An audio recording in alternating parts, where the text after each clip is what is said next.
That's also been done in Hooksett and in Merrimack. This just adds Haverhill at their request to the ability to do that, again, duly noticed and voted on by the people of the town. That's basically my testimony. I'll take any questions. Okay, are there any questions from committee members? Saw you first under Ward, so go. Senator Gaida, is there a rule that you can have commissioners in the towns depending on the number of inhabitants, residents? Not that I'm aware of. No. Okay, So, thank you. I saw you, Senator Susie. And just to follow up, Senator, you said that passage of this legislation would only enable the town to decide, to vote, to decide to get to 5. Correct. It says, it adds to the towns of Merrimack and Hooksett, it says the town of Haverhill may at any annual meeting, Yep. under an article in the warrant for the meeting, elect 5 rather than 3 commissioners by a majority vote of legal voters present and voting at the annual meeting in the manner prescribed in paragraph 2, which is later on in the existing law. So just if I could, just to clarify, so the determination of whether to go to the 5 has to be made prior to electing the 5. Correct. If I understand the statute properly, they would do this 1 year, and then the following year, they would then have candidates for those extra positions, however they might figure them out. That's the clarification I was looking for. Thank you, Senator. Thank you, Senator. Any additional questions? Senator. What is the impetus for this piece of legislation? I'm sorry, Senator, I haven't left my hearing aids at home. Why? You're familiar with what happened up in Haverhill and Woodsville over the last 4 years now. A small group of people took control of the commissioners of the Woodsville Fire Precinct. They are currently still under investigation. They managed to do things that were in violation of municipal finance, municipal banking, and other things. And so the community said, why don't we get some more people involved, okay, so that we can have more opportunities to ask questions, more authority diluted to a 5-member board instead of 3, and that the likelihood then of mischief will be definitely reduced. A small group of people has controlled that community for decades. Ray Burton used to call it, they call it the good old boys. And that's exactly what they called themselves. And they managed to politically control. And so the committee, the town came to me, people, and of course Representative Ladd, who represents Haverhill, said that we would like to open up the number of people on the boards, have more people serve, and that's the genesis of this legislation. Again, to emphasize, it's at the request of the town and it would have to be approved by the legislative body. Additional questions? All right, seeing none. Thank you, Senator. Thank you. And do we have I haven't seen the sign-up sheet. I should have picked it up while I was there. I apologize. I'll get back in this one. Well, just Senator Gaida. Anyone else who would like to testify in this bill? Okay, seeing none, we'll close the public hearing. Now, just so the audience knows and the committee knows, I did try to put a little extra time in between so that the people who were occupying the seats and going from committee to committee wouldn't interact as much. So that's going to put a little bit harder on us, waiting from one to the other. We could certainly go into executive session. I was going to say, would you entertain a motion to go into executive session? Yes, I would. So moved. Okay, do we have a second? Second. Okay, we'll move in second to go into executive session. The vote, all those in favor? Aye. Aye. Opposed? None. We are in executive session, and I guess there's going to be a motion come forward. We'd move on to pass on Senate Bill 200. Senator Susie moves on to pass. I'll second that. Discussion? It's at the discretion of the town, and I think giving them additional tools to govern themselves makes good sense. Yeah, Senator Gaida asked me a couple of months ago, what could be done to make sure that the various parts of the town are well represented. We talked that he could make it districts, he could do a lot of different things. And after speaking with the legislators, in that, this is the plan they came up with. Certainly, I don't see any fault in it, so. Any other comments? Okay. Seeing that, we have a motion of ought to pass. All those in favor say aye. Aye. Opposed? So we have a Move consent? 4-0. We can't Oh, do we can't, I'm consent sorry, 'cause that's right, Senator Birdsall. Regina Sorry. isn't here, That's right. but, and, I can take it out since Senator Gaida and I worked on it even though I didn't co-sponsor it. You guys gotta give me something to do, right? And we could have a motion to come Move we out come of executive session. And according to my watch, you still have about 10 minutes before Perfect. the next meeting.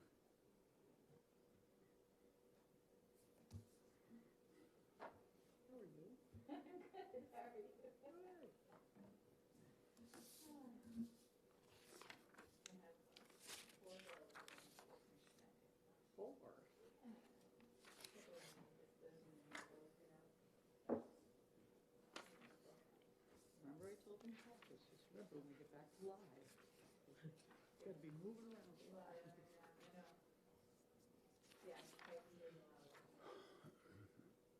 I mentioned before you came in that in doing different things, I got the whole decision there, Yeah. but that is certainly one of the places I went for guidance on what to do and how to do it. And, if anybody hasn't looked at it and would like to, I want to make sure they know what the citing is so that you can find it.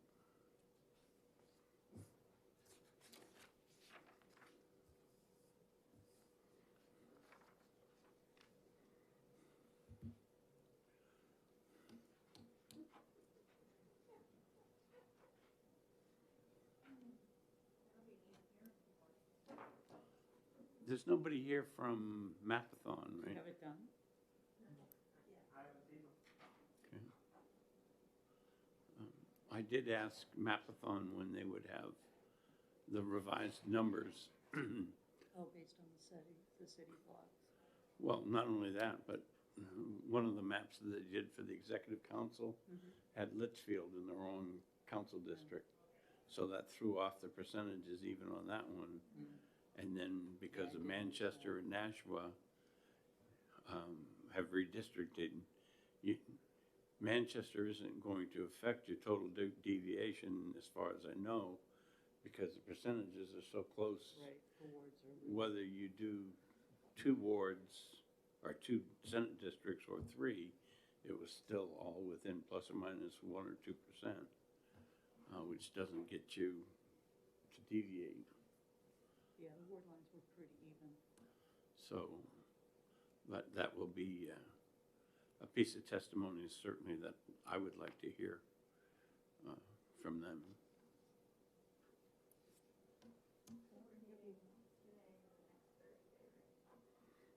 Monday is a holiday. Yes. Yep, so we have a Thursday slot, so that's good.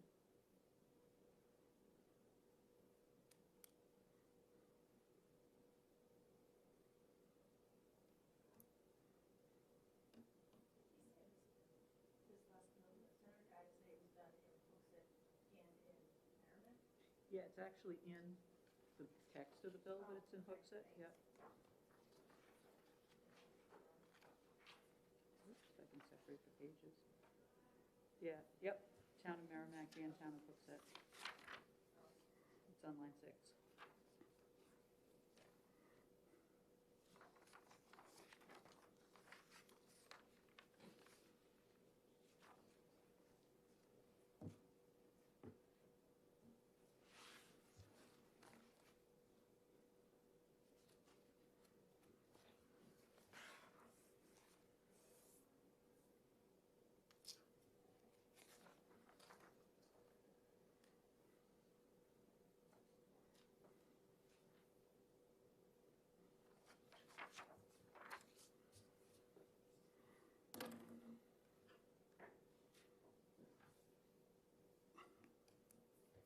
went and asked who the new Dave Scanlon is, and apparently they haven't chosen one yet, so. Yeah.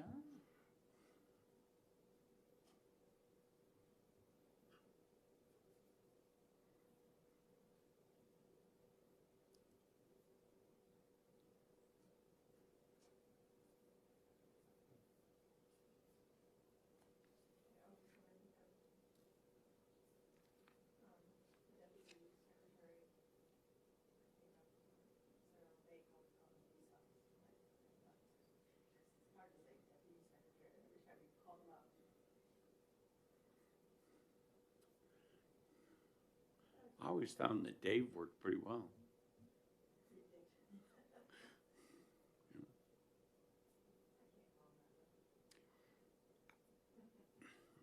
I guess I'm old enough I didn't worry whether.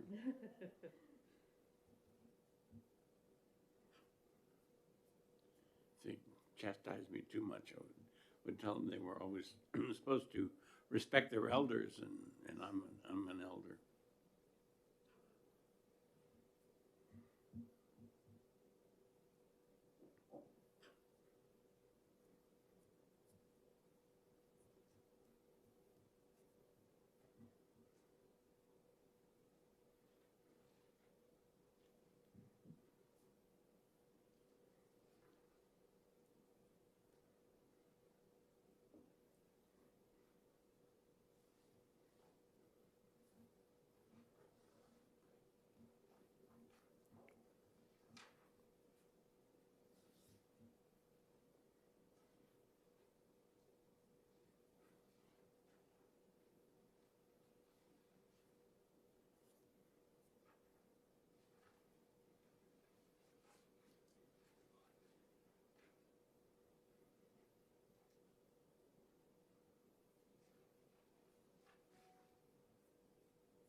I guess, with all the silence here, I'm reminded that, in my youth, we used to, play the game, Quaker meeting has begun, no more talking, no more fun. Oh, I've never heard of that one. If you show your teeth or tongue, you have to pay a forfeit. Oh, hey. Well, see, you're not as old as I am. Geez, the fun we missed out on. That's right.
Okay.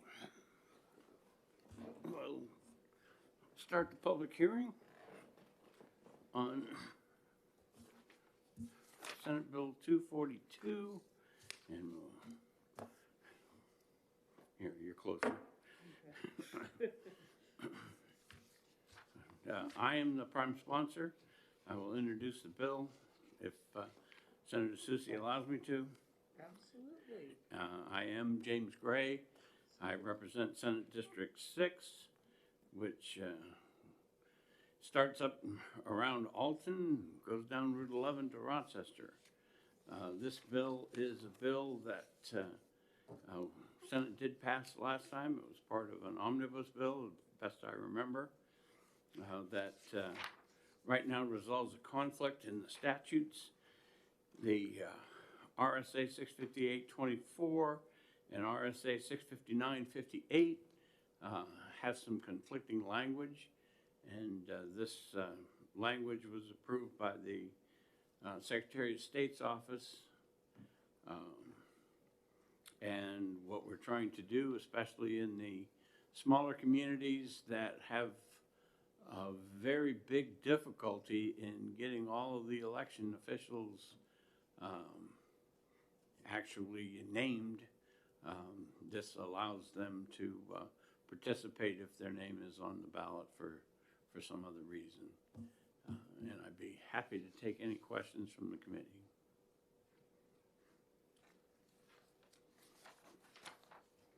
Senator, if I may, could you identify the portion that's in conflict that you're trying to resolve? On line 9, adding pursuant to RSA 659-58, and then down on lines 13, 14, and 19 and 20, those are the actual modifications to that statute, so that now they reference each other and they are, as best I know, no longer in conflict. And this, if I just may follow up, and this would apply to everyone, not just the moderator All the election officials. and the moderator. Yep. Are there any further questions of Senator Gray? Seeing none, I will turn the egg back over. Okay, Christina. Since we're the only two that want to talk.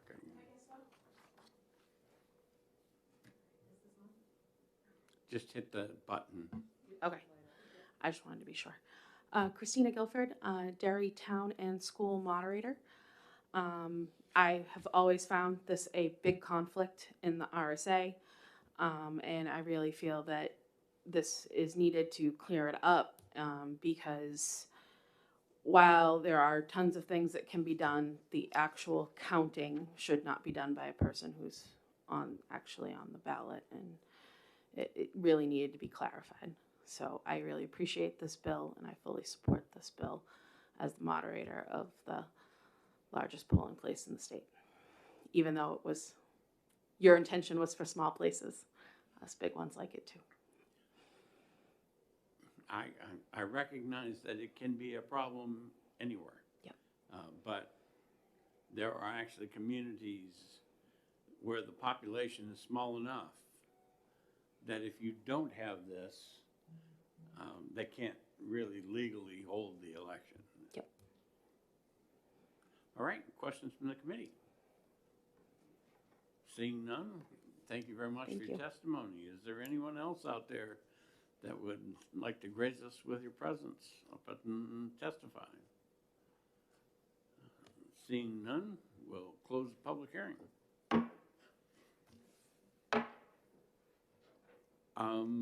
Is there anyone who would object to going into an executive session? I'll move executive session.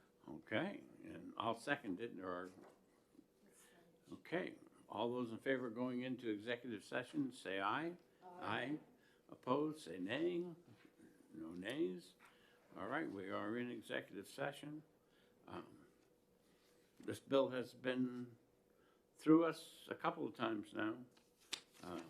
The House didn't like it, and we'll try to do a better job of interfacing with them this time, and see if we can't to get it through. Again, it was in one of the omnibus bills, so instead of trying to resolve the issues that they had with it,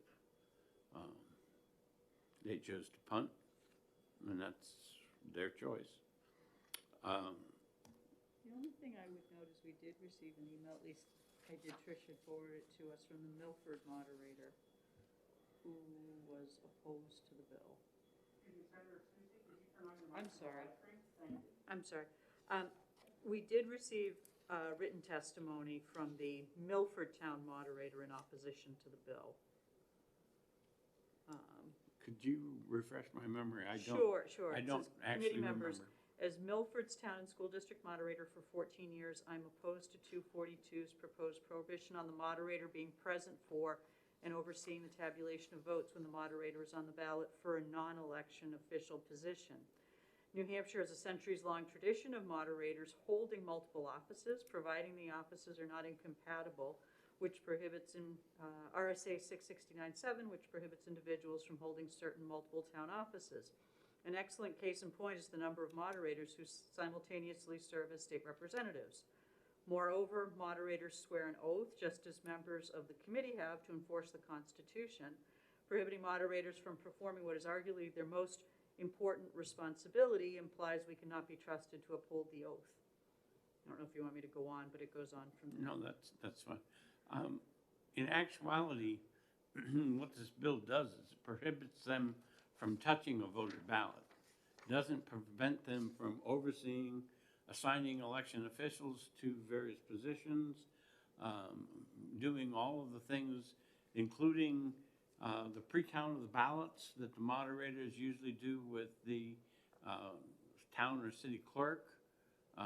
All of those things are still available and still able to be done, but touching that, voted ballot is the thing that preserves the integrity of that election, is that you didn't change something, whether you're the moderator or the clerk or any other position.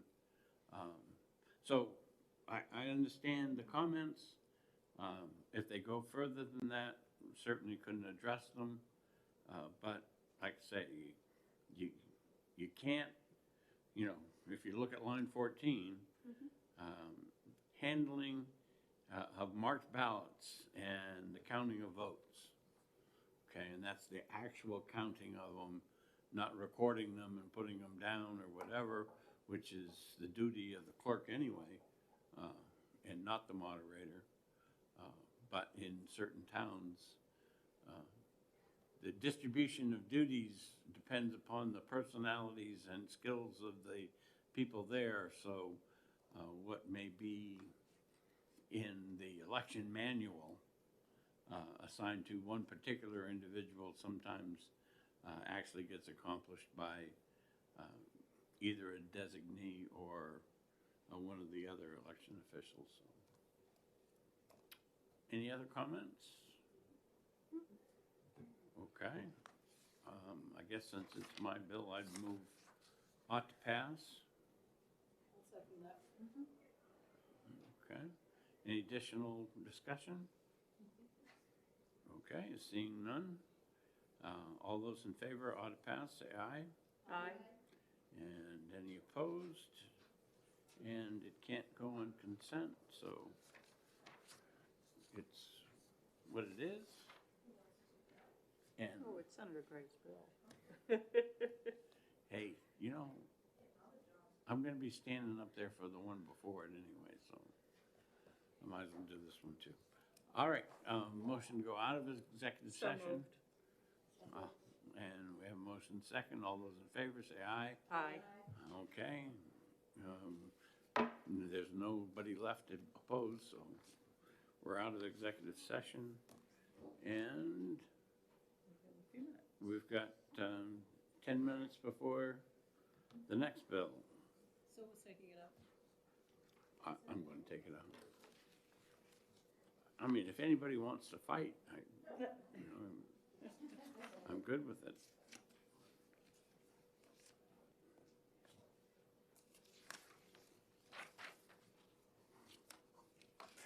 And if anybody doesn't have a copy of Amendment 0075S,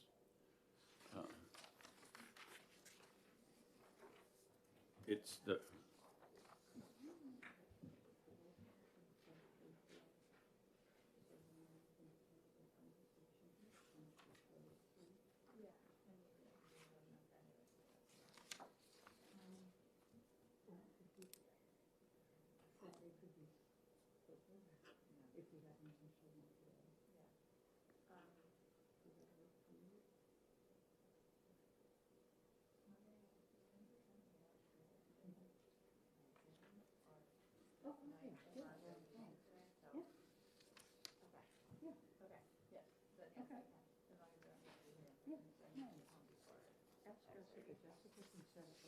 Did we bore you?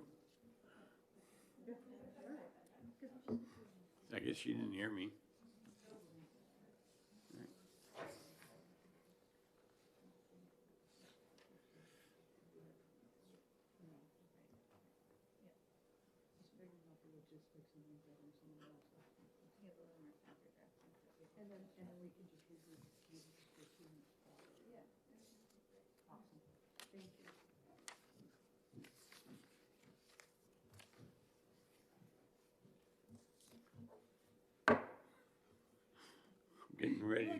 I'm getting ready to give it back to you.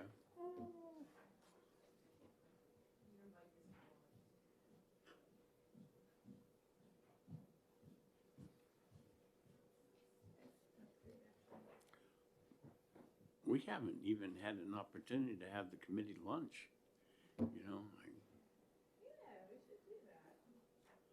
Well, it's been one of those things and hard to do.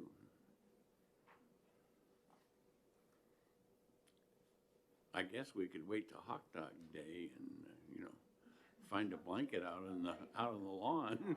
No. No. That's not, no. No. We deserve better than saying hot dog. And, you know, I agree with you, but I was thinking of things that were actually accomplishable. I mean, that may not be a everyday word, but. We'll have outdoor dining again before we know it. Okay. Come on, today's like twice the temperature of yesterday, it'll be 70 or Well, surprising that you say that because, you know, with all my years of experience, the days do seem to go faster now than when I was, you know, a young lad sitting in 5th grade. So. Hmm? 5th grade is boring. Well, not for me. Whether it's dyslexia or slow processor or whatever, right?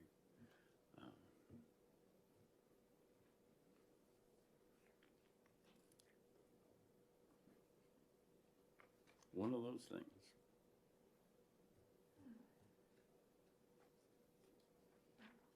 Maybe 15 minutes is enough for it.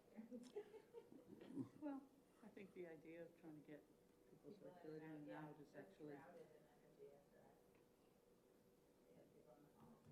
like the QR codes, that's a good touch. Oh, because then you can just live stream. Yeah, so nobody can just be standing, because sometimes people would be standing in this room.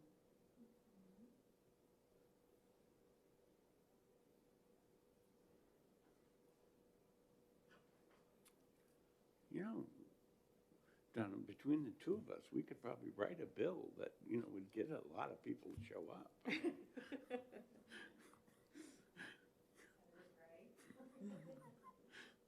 Well, you know, you have to have a little bit of humor. I mean, Absolutely.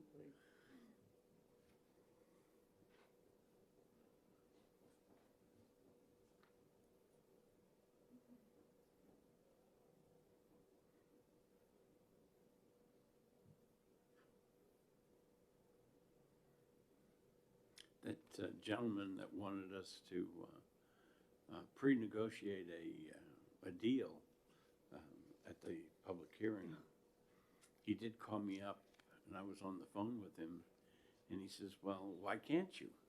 And I says, well, even after the meeting, you know, I was having a conversation, you know, with one senator, and another senator walked up, and I said, you know, we all three can't talk about this at the same time because RSA 91A doesn't allow it. I said, so trying to negotiate something sometimes is impossible to do.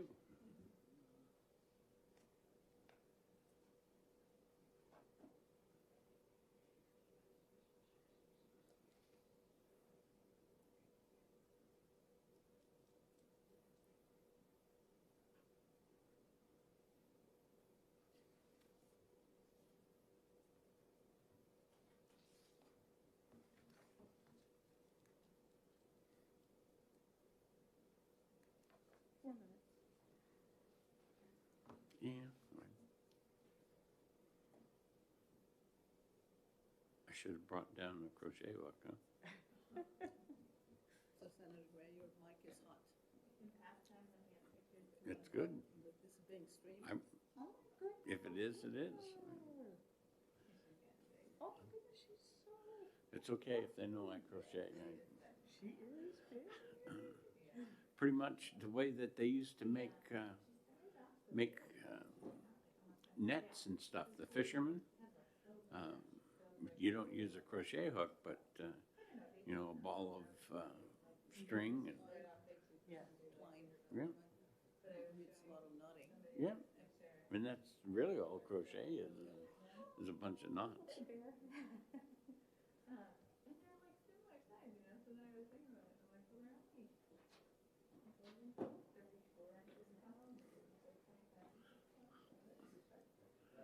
All right, Oh, we're gonna have people testify on this next one, I bet. I guess so. Let's do it.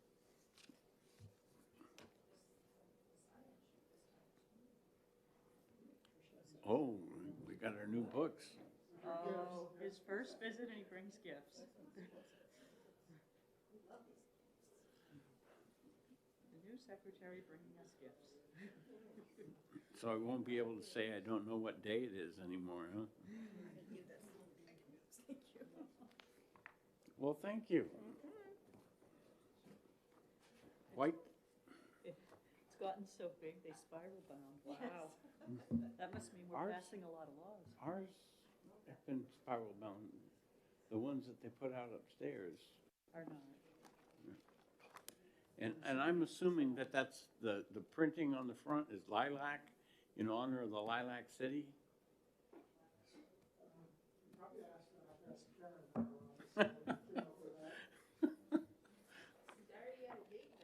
I know, we have to update the cover?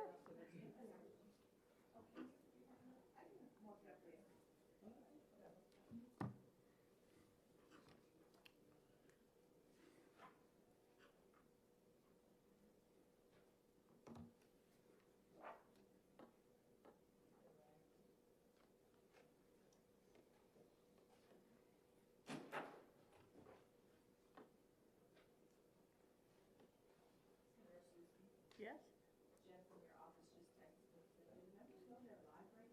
Oh.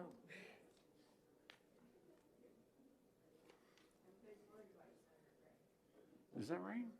Your mic is on. Well, We haven't said anything inappropriate, I, just friendly. and I think it's good that the public knows that we can be civil with each other and share communications. She said she's learned a lot about crocheting. Is that right? Okay. Senator Gray certainly knows more than I. That's nice work. That's all right. I'm not. Half of the problem is getting up. I think it's COVID.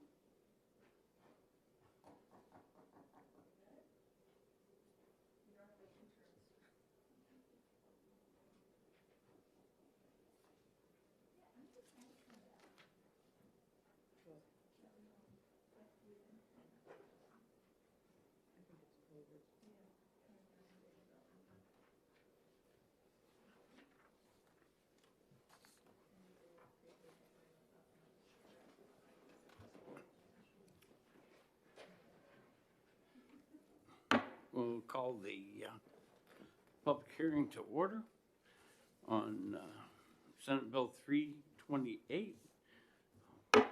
Pass that to Senator Susie. Thank you. Senator Gray, would you introduce Senate Bill 328, please? Thank you. My name is James Gray.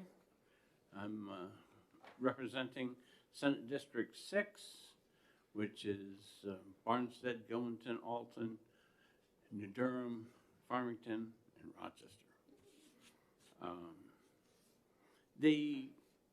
This bill deals with the dated state primary. Many of the candidates, both successful and unsuccessful, have said that the lateness of our primary puts them at a disadvantage when they try to raise funds and get their message across between our September primary and the November elections. And both parties were consulted. There was a bill that was passed by the general court last year that would move it to August. That was vetoed and did not get overridden. But I believe that we have come to a compromise on a June date, which is contained in this bill, that all the parties do support.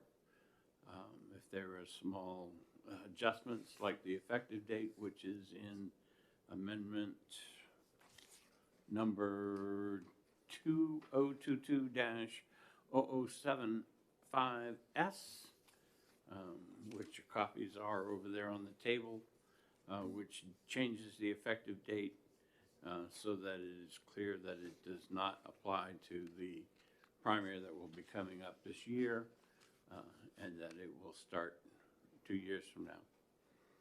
And I'd be happy to answer any questions. It is essentially the bill that we had in front of us and passed with some very, very minor changes.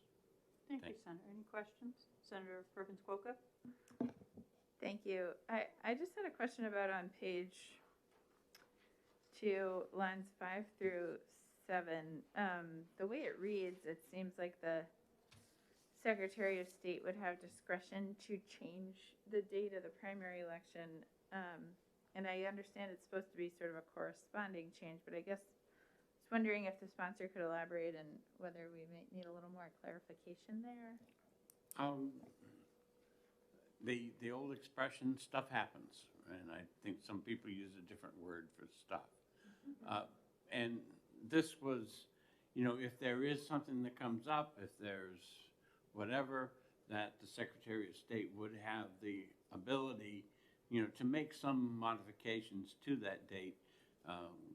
You know, that time of year, we've had hurricanes come through, we've had other things that have gone on.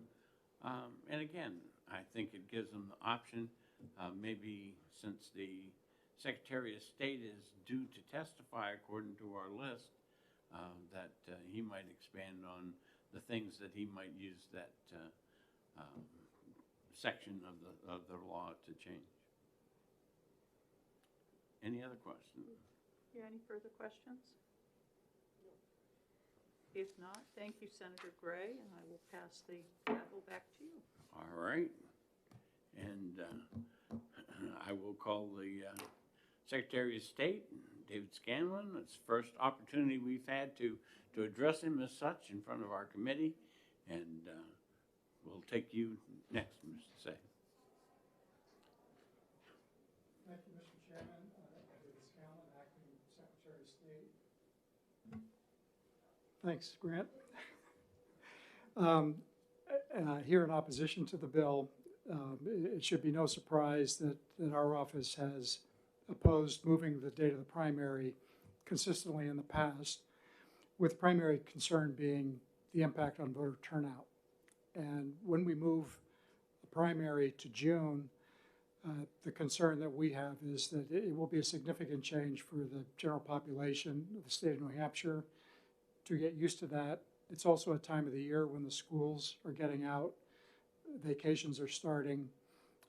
It's a big month for weddings and things like that. And there isn't any documents I can show you that there will be an impact on voter turnout, but we suspect that there may be. The other concern that I have is at the front end of the calendar when we have a June primary, and that is the proximity of the filing period to town elections and other significant functions that town clerks have especially. And there was a concern that I saw through in a quick read about the change in the time frame between when the supervisors of the checklist meet prior to the start of the filing period. And I will get my act together a little bit better and give that to you in writing so you have that. As you can imagine, it's been a little bit of a whirlwind the last few days, so I'm really operating on the fly. And while I'm here, I would like to say that there will be other members from our office in the future testifying on legislation. So I'd like to start introducing you to them so that you recognize them when they come in. We have our election director here today, Tricia Pietsu. Tricia, if you could just wave. Tricia is a former city clerk in Nashua, really is an expert on all of this subject matter, and you'll benefit from her presence, sometimes more than mine. And sitting alongside her is Katie Gargano. Katie is fairly new to the office. She's working on local election official training primarily, but she's also well versed in this subject matter, being a former city clerk in Franklin. So, expect to see them in future hearings. And with that, Mr. Chairman, I'd be happy to try and answer any questions. We did have a question on what might be possible use for the ability to move the date. And did you have any additional comments beside what I had said on that one? No, there will be an issue with this proposal every 10 years after we go through a census and a redistricting, because finalizing the districts may conflict with when the filing period is.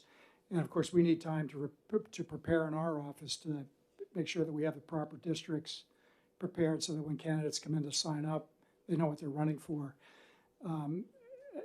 It's possible that language helps address that particular issue, but I want to read it more closely. Senator. I just wondered if, and I can bring this up in executive session, but maybe clarifying that the intent here was for it to be a minor corresponding change. In other words, less than 3 or 5 days as a shift in the date. And that makes sense because there will be a point, I believe it's around 2030, when the calendar is such that we will have a very close, just a few days to meet the 45-day deadline for UOCAVA voters after the primary to prepare absentee ballots. And that would give us the flexibility to, give us an extra 5 or 10 days, excuse me, whatever we need to make sure that we can do that properly. Thank you. Senator. Secretary, since you raised the issue of the UCAVA ballots, how close are we for this coming election cycle for 2022? And is there a concern about the primary being so late, allowing you enough time to provide those ballots? In 2022, the time frame is what it has been in the past few elections. I believe we have about 10 days to prepare them, and we have been able to get that done.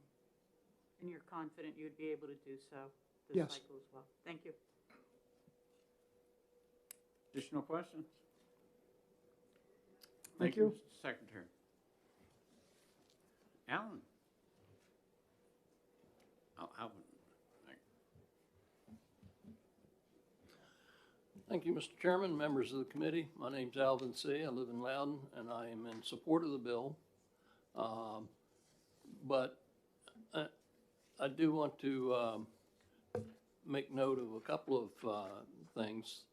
I think having the primary in June allows the actual final candidates to be out and about campaigning, and people can meet them during the summer, which doesn't happen right now. But the main concern I have is an unintended consequence of moving the primary, because candidates who file by nomination papers, the independents and small parties, all the dates for deadlines, there's 4 of them, are all tied to the primary, not the general election. So I'd sent an email out to the committee a week or 2 ago, and I have a copy here which is substantially the same, and which I suggested a change here in RSA 655, section 14A, 41 Roman I, 43 Roman I, that would take all the references to the primary and change them to references to the general election. So in 14A, it would change where the candidate has to file a declaration of candidacy. It currently says during the same time period which party candidates file declaration under 655-14. I would strike that out and change it to no later than 5 p.m. on the Wednesday, 15 weeks before the general election. Now, the other 3 deadlines were all referenced to a number of weeks before the primary, and since we typically have 8 weeks between the primary and the general election, I just simply added 8 to the numbers that were there. So the first deadline is when the candidates have to get their papers to the supervisor's checklist in various towns. And that currently says 5 weeks before the primary. And I would suggest changing that to 13 weeks before the general election. And then the next one is the supervisor's checklist have to have the papers checked. Currently it says 2 weeks before the primary, and this would change it to 10 weeks before the general election. And that's when the candidates can pick up the papers and then deliver them to the Secretary of State's office, which currently says 9 weeks before the, 1 week before the primary. This would be 9 weeks before the general election. And in each case of those, it said 5 p.m. on the Wednesday, those number of weeks. So that's, I left that the same. Obviously, you could change it to, you know, the 4th Wednesday of July or something like that, if you thought that was a better way of wording it. But just for reference, I looked at the new calendar that we just got. Is for declaration of candidacy, if it were in effect this year, would be July 27th. Now that is later than the June filing period, and the reason I suggest that one change, the others I kept essentially the same. Sometimes the minor parties need to have a convention, which may be typically in the Memorial Day to Independence Day time frame, and that gives them time enough to do that. And then the 13 weeks before the general election would be August 10th.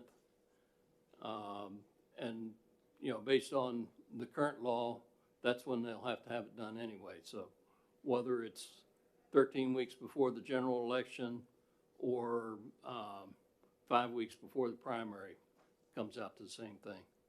And then August 31st for the 10-week one, and then the week before the primary or 9 weeks before the general election would be September 7th. And I'll be happy to take any questions if there are any. Did you provide a copy of that to the Secretary of State's office? I did not. I can. I have one copy here of what is essentially what I sent in an email. If you provide that to them, because the reason I would like them to comment on those dates, I agree with you that they do have to change, but depending upon when they want to start doing the printing of the various ballots, they would need that information and be able to pick that date, which may not be just 8 weeks prior to Right. what would be the primary. If they wanted to print the ballots starting, you know, a couple of weeks ahead of that, Right. it would be better to do it that way. Okay. So- And one thing I might say is, even if the SB 328 doesn't make it through the legislature or past the governor who vetoed one last year, this information would be suitable for a bill all on its own next year. All right, sir. If you provide that, any other questions from the committee members? All right. I don't have anyone else on the list. Secretary has asked for a little bit of time, so I will give him that time on this bill. And even knowing his objection to the bill, We still would like the input on if it does pass, what those various dates and any other modification that would be needed would go into it. All right, anyone else? Seeing none, we'll close the public hearing.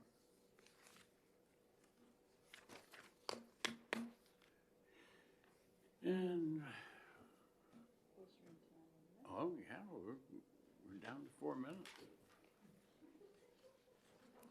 Hardly enough time to use the restroom. We'll wait if you'd like to. I'm fine. Thank you, Mr. Chairman.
We'll call the public hearing to order on Senate Bill 364. You're certainly welcome to testify right from there.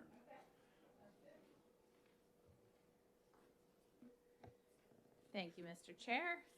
For the record, I'm Senator Rebecca Perkins Quokka from Senate District 21. I'm the prime sponsor of SB 364, an act relative to the use of electronic poll books. SB 364 is a simple correction to a statute we enacted last session, changing the maximum lag time for backing up the electronic poll book on to the paper copy from 10 minutes to 30 minutes. After a thorough electronic poll book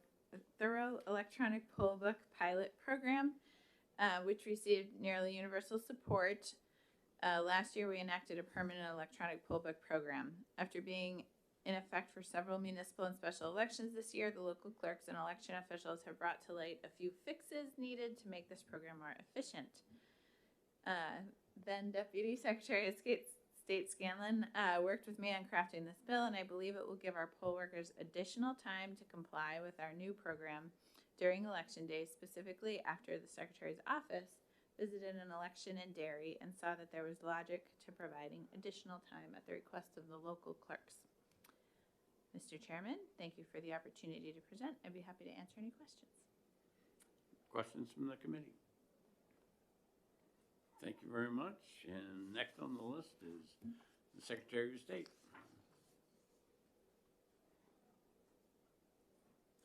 Thank you, Mr. Chairman, members of the committee. I'm Acting Secretary of State David Scanlon, and I'm happy to appear in support of this piece of legislation. There are more towns now that are starting to use e-poll books in their elections, and I had the opportunity since last time we met to see the use of e-poll books in Bedford and also in one of the wards in Rochester when they had their city elections last fall. And it's impressive how they work.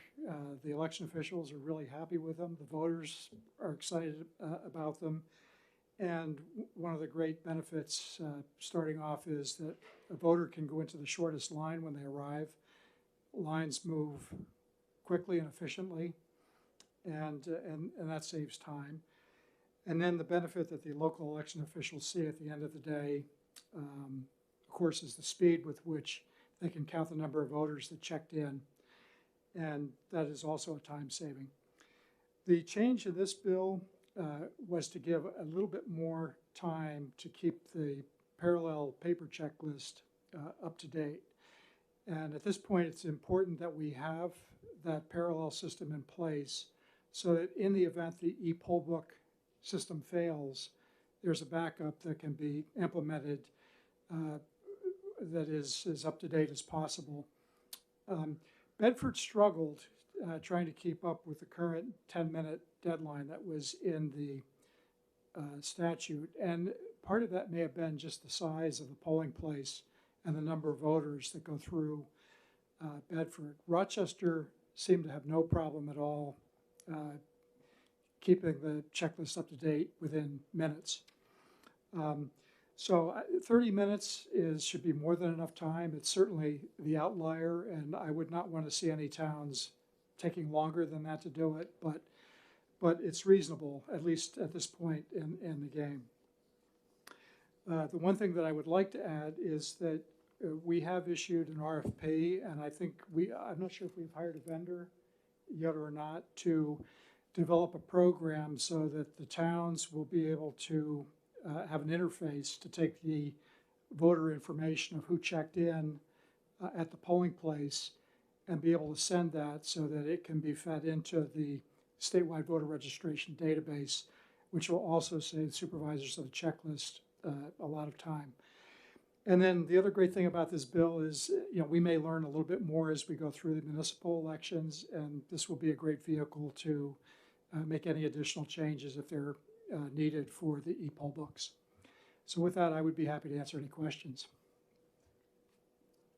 Are there plans to include the return to the undeclared status to the poll books, which would again you know, help the city clerks so that they wouldn't have to, even with the scanners that they have now for the, you know, to return to an independent if they were independent when they came in. And I don't know the answer to that. I don't know if Tricia does, you know. At this time, it would be an additional phase because of the signature required. We can certainly work on that. Okay, questions from the committee? Senator?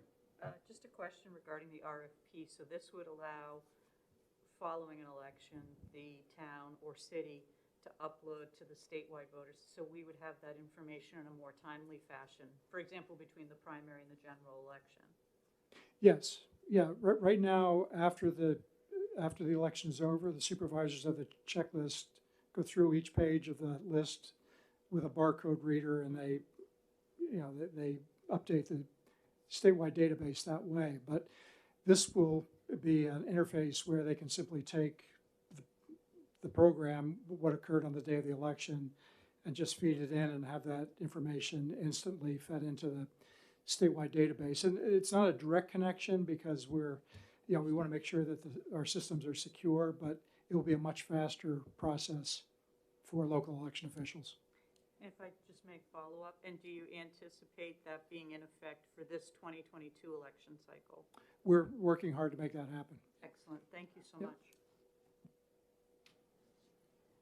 Okay, Thank you. any other questions? No? Good. That's the only one. Is there anyone else who'd like to testify on this bill? Okay, just one comment.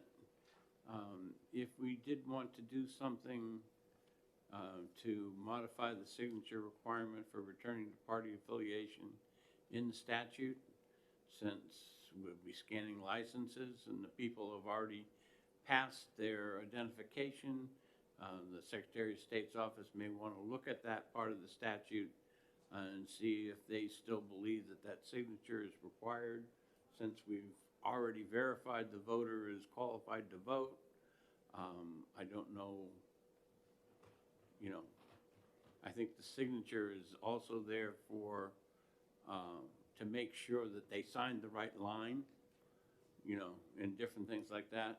But again, it's something that we might be able to take care of in statute sometime this year. If we have a bill that's even close to that, we would, at least I would entertain helping you do that, if not the rest of the committee, so. All right.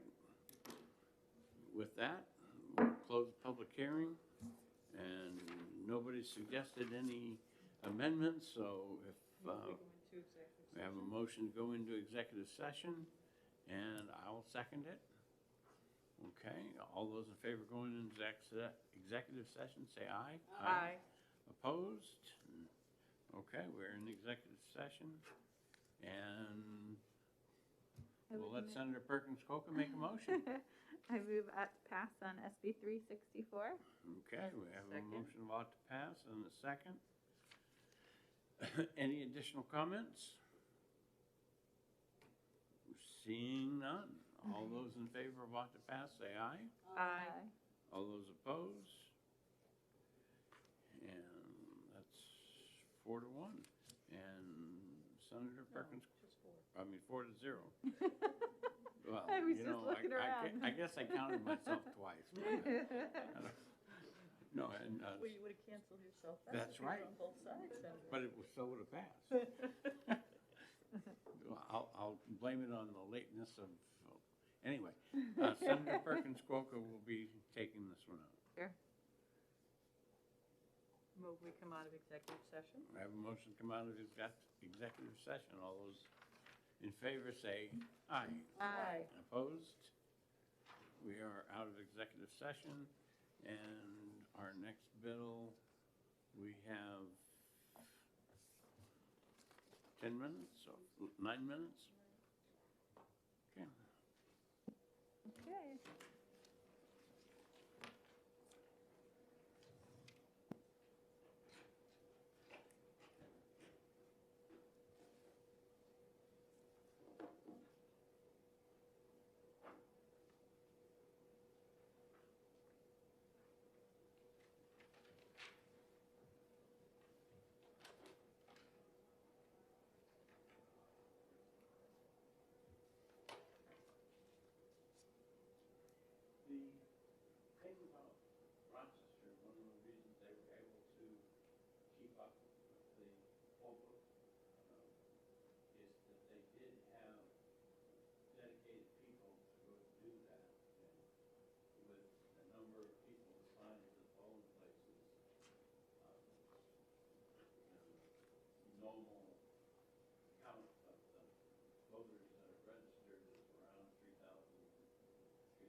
Bedford was quite different in the fact it's a single polling place, and they probably had at least 6, maybe 8 e-poll books just kind of lined up, so they had that many different stations. And the individuals that they had at each poll book station was trying to keep, they printed the receipt tape, and then they were trying to keep them in alphabetical order there, and then they had a person that went around and picked all of those things up, and it may have been a more involved process than it needed to be, although, you know, I don't have a good suggestion on how they could have done it differently. But there just seemed to be more moving parts, and I think just the volume of them compared to what I saw in Rochester was slowing them down. Someone did ask me,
please.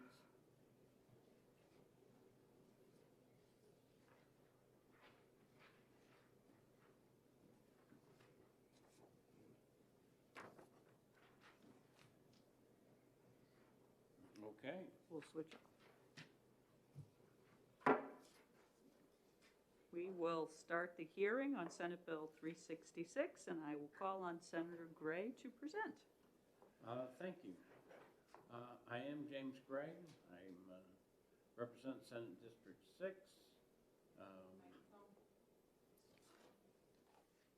I am James Gray. I represent Senate District 6, which starts up in Belknap County and goes down to Rochester in Stratford County. Senate Bill 366 is the result of a committee that we held certainly in the past election, and even prior to that, there have been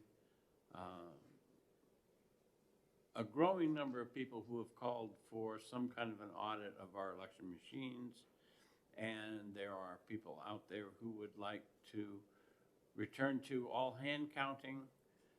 That has gone over with varying degrees of success. The only one I know that's actually taken a vote was down in Greenland, and that was rejected down there. But that doesn't mean that it won't pass some other places. But in those towns that still retain the voting machines, confidence that that machine is reading the ballots correctly is an issue. And so what we tried to do with the committee that was studying it is look at a way to make it as least intrusive as we could and still accomplish the task. And we talked about in the machine in the committee that the machine specific audit is really, you know, what we've got. We've got AccuVote machines. They have a certain bunch of capabilities. They only record in their tabulation, their memory, the number of votes cast for each one of the candidates. They don't record images of the ballot. They don't do any of that. And so that the procedure that I would suggest to you for auditing an AccuVote machine of the vintage we have and a brand new machine that may be some of the ones that are actually being presented to the Ballot Law Commission in an attempt to get some new machines certified, I would do the audits completely different. And if we had one of the newer machines that was capable of scanning hundreds of ballots in a minute, such that we could take a community, and the average community, the last time I calculated it, was between 2,500 and 3,000 votes that would go through any of the AccuVote machines on a normal election day, that it would be possible to scan those ballots in one of these high speed machines in well less than an hour.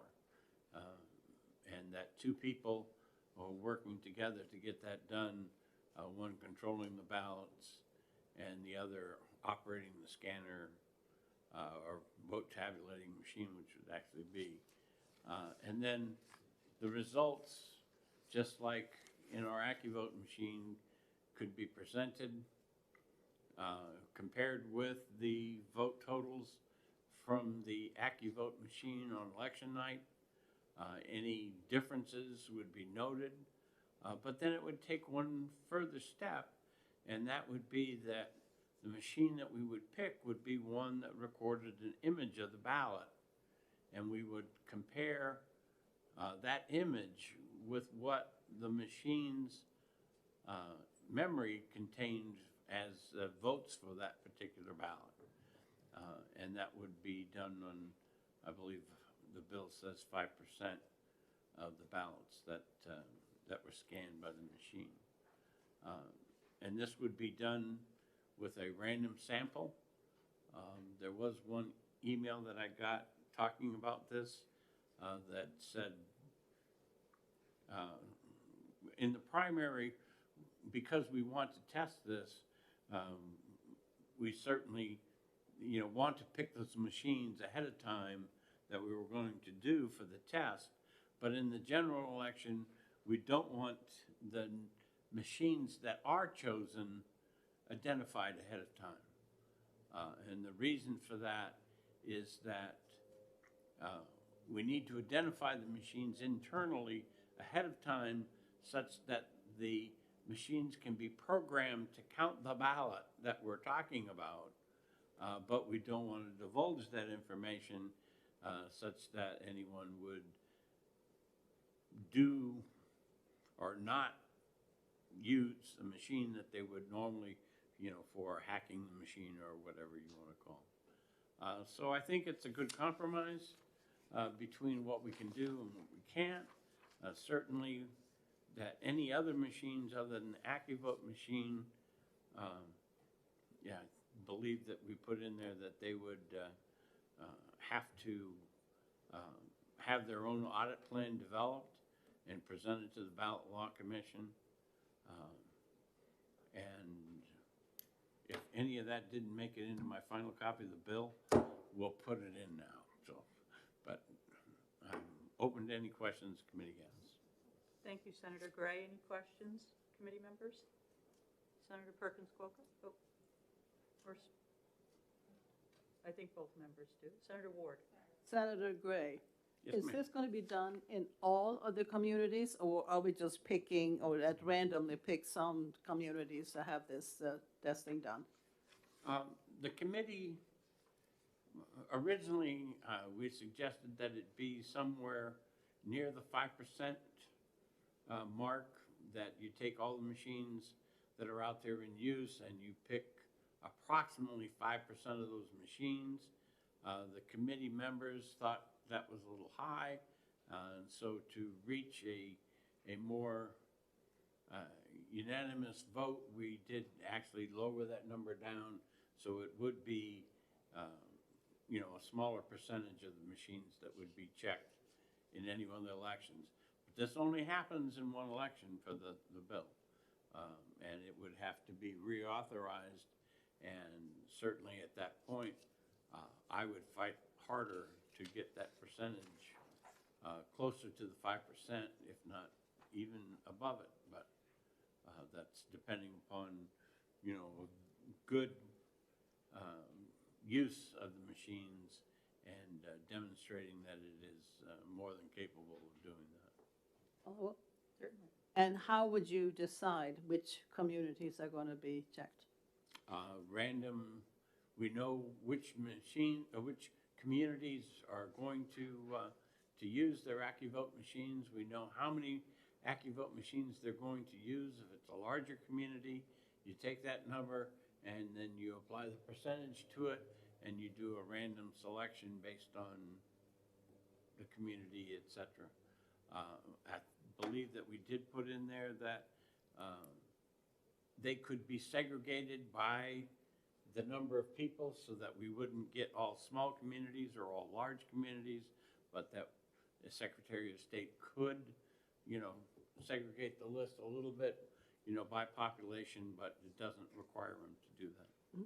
Thank you. Senator Perkins Coker? Sorry to not follow your order, Madam Chair there. Thank you. I guess I would be interested in just hearing the sponsor talk a little bit about why we need this bill. I believe in New Hampshire we have safe and fair elections, and that everything was accurately tabulated in 2020. So I'd be interested to hear what the rationale is to have this audit. Secondly, I guess I was interested in the definition of procure on line 3 of the bill, because it sounds like you're talking about making sure that we have secure elections by not announcing the technology but if we buy that technology, then obviously that will be public knowledge after the primary. So those would be my two questions for the sponsor. Okay, I'll take the procure first. The reason I use the word procure is because I didn't want to force them to have to buy them. Sometimes a company, because they believe that we will, if they allow us to use some of their machines, that we're much more likely to purchase their machines once we do this on a larger scale. So I wanted to leave the option open on whether they leased them, whether they bought them, whether they used equipment that was out there and available. And now let's go back and talk about is it needed? My first introduction to Mary Till was on the Election Law Committee in the House 9 years ago. And Mary Till and I served together on that committee. Being a longtime moderator in Rochester, I know that the election workers out there are hardworking, do what they can, but as in the case of Wyndham this year, people have questions, especially they look at that voting machine, I put my ballot in, and all I get back is this tape that's got numbers on it. Are those numbers correct? Did it read it right? Did it? And so what this bill is meant to be is that belt and suspenders type of mentality when it comes to say, well, you know, yes, those machines aren't perfect, but at least I checked something. I did something to make sure that they're correct. Is this the right thing? I can tell you that the committee that looked into this said, you know, by their participation, that we didn't come up with anything else. Okay. Further question? Yeah, follow up. Certainly. So I guess, and maybe it's more of a comment, but I do, you know, I feel like in the case of Wyndham, you know, there was a bill last year that we all co-sponsored and we worked together. And the promise was that that was focused on Wyndham. You know, the promise here is that this is focused on the 2022 election, but to me, it, you know, it continues to kind of create this narrative that there's something that we can't trust about our elections when there's never been any evidence of that. So maybe that's a comment, but I guess I'd just like to note for the record that I believe New Hampshire has a great tradition of doing this well, and it's my hope that even if we were to move this piece of legislation, that, you know, that provides the evidence we need to kind of close this question going forward. So while you were talking, it also reminded me that the Federal Election Commission, I forget the exact title, maybe the secretary can correct me afterward, but they wrote up a report on all 50 states and rated the elections. And the two things that they said about New Hampshire is that, one, we weren't using machines that were certified by their commission. Comment on that is that the machines that we're using far predated their commission, so there was no opportunity, and they did not go back and certify any machines that were that old. And the second thing is that we didn't have a post-election audit. And many, many states have a post-election audit. And just as I talked about Mary Till, there are people not only in New Hampshire but across the country that worry about how their ballot is counted. If I go to the state of Vermont, they do a much more robust, is a good word, audit procedure than described in a lot of the other states. The percentages of ballots that they use in the various states vary from 1% or less in some of the very big states to 10%, and even, I believe Vermont is 100% that they scan through various things. So although I personally don't believe that this would be something that we have to do, I believe in the process, though, as that this will be another reason we can say, you know, our elections are good. We even went out and checked, and the check came back nearly perfect. Thank you for your comments. Any further questions from the committee? If not, I will pass the ink back to Senator Gray. Okay. I think that we have, Senator Susi would like to testify. Thank you, Mr. Chairman. For the record, I'm Donna Susi. I represent Senate District 18, which is wards 5 through 9 in the city of Manchester and the town of Litchfield. The reason I wanted to testify was because I did serve on the commission with you as well. And I don't want to repeat the things that you said, but I just want to emphasize 2 points. One, it is clear that there is a misunderstanding about the vote counting machines that we have in New Hampshire. A lot of people believe they can be hacked and tapped into. That's not the case. These machines are not hooked up to the internet. So I think we need to make that very clear. And the second point I wanted to make was really to emphasize what you just said, Mr. Chairman. I believe that New Hampshire runs some of the best elections in the country. Our process is very open. Our process is very balanced.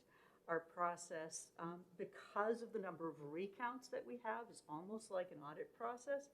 And I think in the end, by doing this, hopefully for one cycle, that we can just enhance the confidence people should have in the well-run process that we have here in New Hampshire. So for those reasons, having participated in the commission, I signed on as a co-sponsor to the legislation, and I'm going to support it. Thank you. Questions? Gee, you did better than I got questions. All right. Moving on, Secretary of State.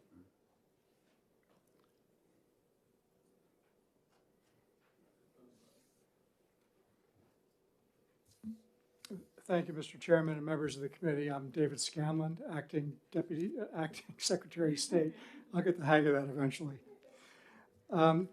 I don't disagree with any of the comments made by you, Mr. Chair, or you, Senator Susi. I think that there is a need moving forward for some type of an audit, whether it's using another counting device or whether it's doing it by hand. I think the loss of confidence that we've seen lately among voters and their belief that results may not be accurate has to change. And the only way that we can change that is by being transparent, explaining the process, making sure that our voters understand it, and that whenever we audit the results, it's also done in a way that is understood and people can see the results. So I think there certainly is a place for this bill. The angst that I have is one of being the administrator of this process, and we know from the past study that the concept can work. I would feel more comfortable if we knew what the device was going to be that we were going to use to count the machines. There are several out there. They all look like they can do the job. But there is a difference between programming the ballots that we print for the state for the AccuVote machine and how the same ballots are programmed to be run through a machine that would conduct the audit. And I would just want to make sure that there aren't going to be any hiccups in that process, before we're actually required to do it for the fall elections. And I'm perfectly comfortable saying now that we will strive to do it, and that's the goal. But at the last minute, if something jumps up that causes a problem, I think we have to recognize that that's a possibility. The other thing that's in the back of my mind is that there's some legislation being proposed in this session for ranked choice voting. And I don't know what the outcome of those bills will be, but if that were to pass, I think that changes the landscape in terms of what we would be trying to do here. So I just raise those as some concerns. I'm going to give it some more thought and see if I can come up with some solutions to the concerns that I have. But in general terms, I'm supportive of the bill. I just want to put those lingering things to rest in my own mind. And I'd be happy to answer any questions. Questions from the committee? I have just one.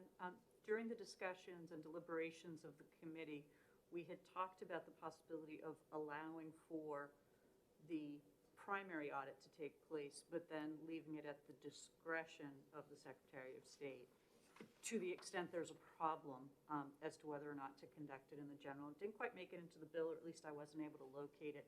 Would that give you greater confidence? Yes, that There would were- certainly help, yeah. Okay. I'm looking for that in here myself.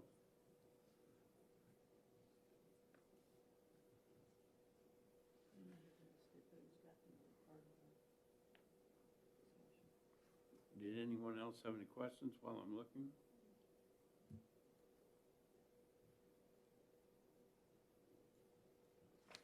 Okay. All right. Thank you. Thank you very much. The only other one on the list is Mr. C, and he checked he wasn't speaking, so is there anyone else who would like to speak? Seeing none, we'll close the public hearing. I thought it was supposed to be up in, It was.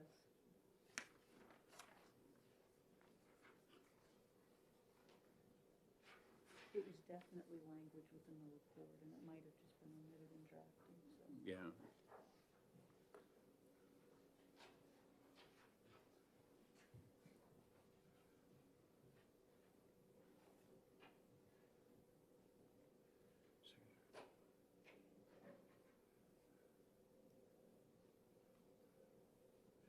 I apologize for taking so long, but I read slow.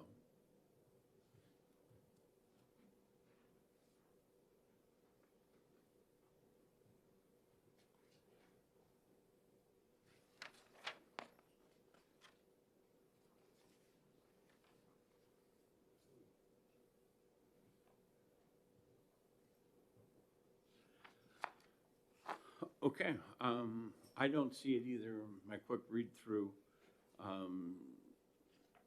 Did you want to go back and suggest where to put that language in, Senator? Or you want me to, or do you think it's needed, or? I think I'd like to maybe have a conversation with the secretary before we Okay. put that back in, but it sounds like it's something that might be helpful. All right, then we will recess. Done. How was the audience? Did you have a good time?